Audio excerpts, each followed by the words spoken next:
Good morning, John. A couple of weeks ago, you and I spent a little bit of time kayaking around a huge lake that, seemingly impossibly, is in the middle of a desert. And indeed, Lake Powell is not natural. It is the reservoir formed by Glen Canyon Dam.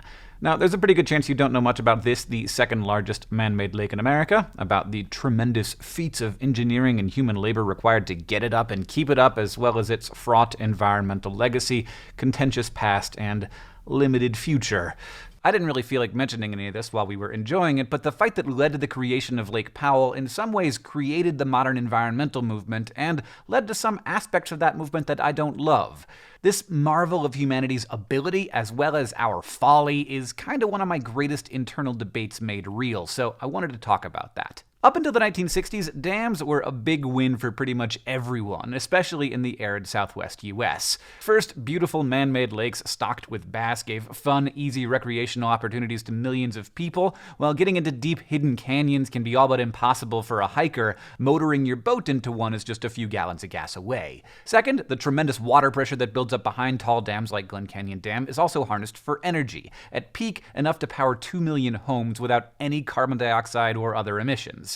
And most importantly, the Colorado River is a temperamental beast. A lot of water flows through the Colorado River, but season to season and even year to year, you never really know if it's going to be there when you need it to flush toilets or irrigate your crops. If states in the Southwest were going to be able to grow their economies and populations, they needed a stable source of water and protection from massive floods. Hoover Dam, of course, created Lake Mead in the 1930s, but a number of other sites for dams became viable as technology progressed and the need for water increased. 3 sites for large water storage projects included Echo Park, which would have flooded parts of Dinosaur National Monument, Bridge Canyon, which would have flooded parts of the Grand Canyon, and Glen Canyon. The fight between the Sierra Club and the Department of the Interior over these dams is stuff of environmental legend, and I encourage you to read about this era. It's fascinating, but in the end, Bridge Canyon and Echo Park were spared. Lake Powell was the price.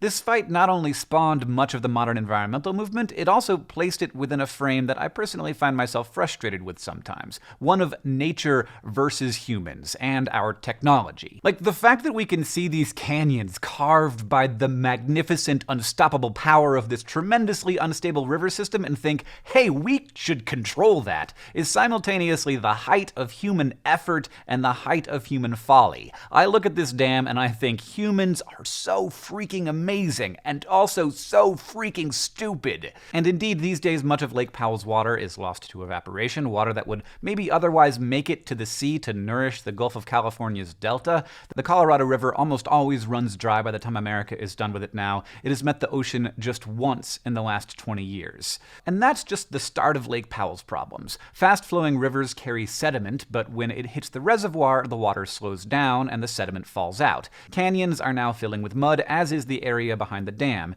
In 100 to 150 years, the sediment will clog the outflow valves, and there will be no way to generate electricity from the dam. In 700 years, without some intervention, the reservoir will completely fill with mud. These days, drought has brought the reservoir down to just 50% of capacity, and there are fears that it will get much worse. And yet, that's far from the most severe possible problem, which is what happens when a dam exceeds 100% of capacity. We saw this year when the Oroville Dam nearly failed when its spillway began to wash away, and it happened at Glen Canyon in 1983. Due to huge rains, dams upstream dumped so much water into Lake Powell that it kept rising even after all valves were open. The spillway began to wash away, leaving a 30-foot deep, 80-foot wide hole in the bedrock of the dam. At times like those, I am reminded of the seemingly innocuous phrase, "What goes up must come down." Someday, there will be no dam at Glen Canyon, and we can only hope that when that happens, we do it on purpose.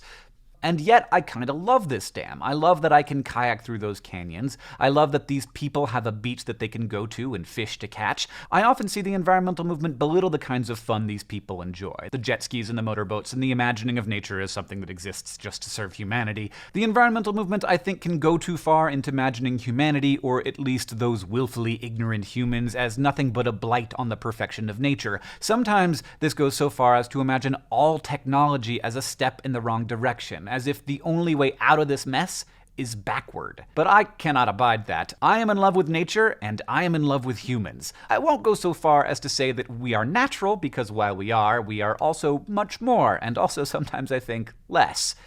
I want Glen Canyon to be a natural, unaltered ecosystem, but I also want people to be able to enjoy Lake Powell. Part of being human is being able to want contradictory things. But I have been thrilled to watch, especially over the last decade, as technology has come to be seen more as a tool for the protection of the environment than for its destruction. These large-scale engineering projects that destroyed natural environments set up a dichotomy that's now being dismantled by electric cars and solar panels and LED light bulbs.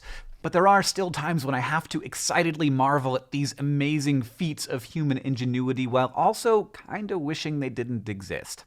I disagree with me sometimes, and especially in this particular moment in history when we are all so convinced of our own rightness and righteousness, I need opportunities to confront, admit, and accept that more than ever. John, I'll see you on Tuesday.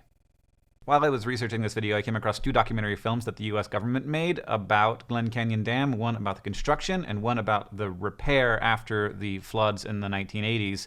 And I found them both fascinating to watch, and if you are the kind of person that would like to watch those, I've uploaded them unlisted to the Vlogbrothers channel, and you can do that by clicking on either of these links here. Okay, bye.